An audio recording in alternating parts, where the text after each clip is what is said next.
Imagine this. It's 1950. Factories are loud, hot, and dangerous. Workers lift red-hot metal parts like they're serving overcooked pizza, but with no gloves. Ouch, right? Then, boom! An idea. What if machines could do the dirty work? Stay tuned. This story's about to get robotic. Meet Unimate, the world's first industrial robot. This giant metal arm didn't complain, never took coffee breaks, and loved handling fiery metal.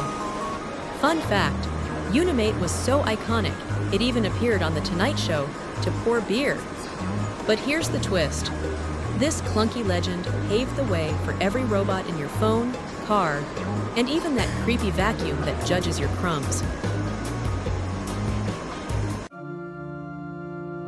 Thanks to Unimate, today's robots are everywhere, from Mars to hospitals. But remember, every revolution starts with one brave machine. Want to see how robots will take over your world? Smash that subscribe button and hit the bell, or risk being outsmarted by your toaster.